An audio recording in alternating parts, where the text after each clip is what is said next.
Regardez cette photo, c'est Madison, 6 ans. Son père l'a prise quelques heures, peut être quelques jours avant leur mort.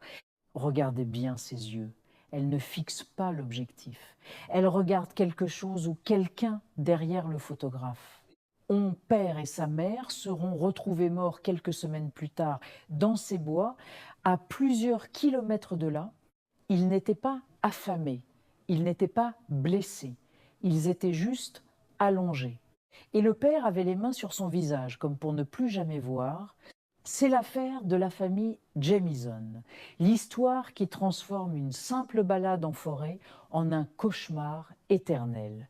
Tout commence en octobre 2009 en Oklahoma. Bobby Jamison et sa femme Sherilyn décident subitement de tout quitter pour acheter un terrain isolé dans les montagnes de Samboi. Et Bobby n'est plus lui-même, il est devenu extrêmement paranoïaque, persuadé que des esprits le suivent, qu'il a des ennemis qui le guettent. Des témoins racontent que Bobby et sa femme avaient l'air possédés, comme s'ils marchaient dans un rêve éveillé, totalement déconnecté de la réalité.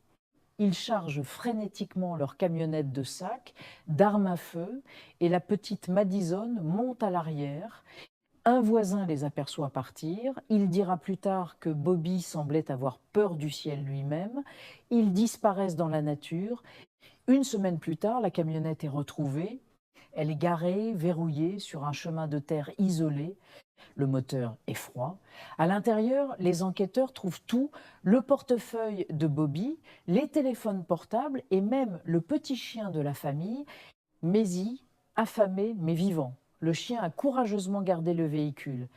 Mais il n'y a aucune trace des 3 membres de la famille. Ils se sont volatilisés. Les recherches s'organisent, des hélicoptères survolent la zone, des équipes à cheval parcourent les sentiers, des drones scrutent la forêt dense. Pendant des jours, des semaines, on ne trouve absolument rien.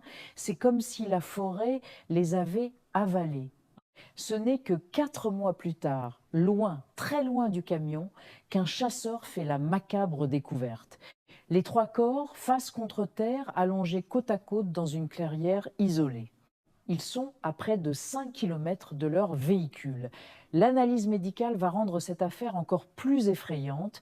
Ils n'avaient rien mangé depuis au moins 8 jours, mais ils ne sont pas morts de faim. Il n'y a aucun signe de violence, pas de blessure par balle, pas de traces de poison identifiables. Ils sont juste morts. Asphyxiés, peut-être, morts de froid, c'est une possibilité, mais leurs vêtements étaient bien fermés. Et puis, il y a ce détail glaçant.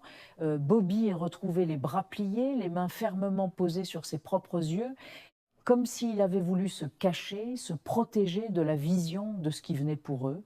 Alors, qu'est-ce qui les a tués? La police a d'abord suspecté une overdose, peut être accidentelle, liée à des médicaments retrouvés dans la voiture. Ils se seraient égarés, désorientés, avant de succomber au froid. Mais les théories plus sombres abondent. Certains habitants parlent d'un culte de sorcières locales qui auraient jeté un sort sur la famille, utilisant des blocages magiques pour les empêcher de retrouver leur chemin. D'autres évoquent un règlement de compte lié à un trafic de drogue qui aurait mal tourné, Bobby ayant peu, être voulu s'impliquer dans la production locale. Mais au centre de tout ça, il y a la photo hantée de Madison. Que regardait-elle avec cette terreur dans les yeux? Bobby a voulu se cacher les yeux pour ne pas voir. Madison a regardé l'obscurité droit dans les yeux et la forêt, elle, a gardé leur secret. Une famille entière anéantie, sans une seule explication rationnelle, laissant derrière elle une image et une question qui nous glacent le sang. Que regardait Madison? Merci d'avoir suivi cette histoire. N'oubliez pas de vous abonner pour ne pas manquer nos prochaines enquêtes.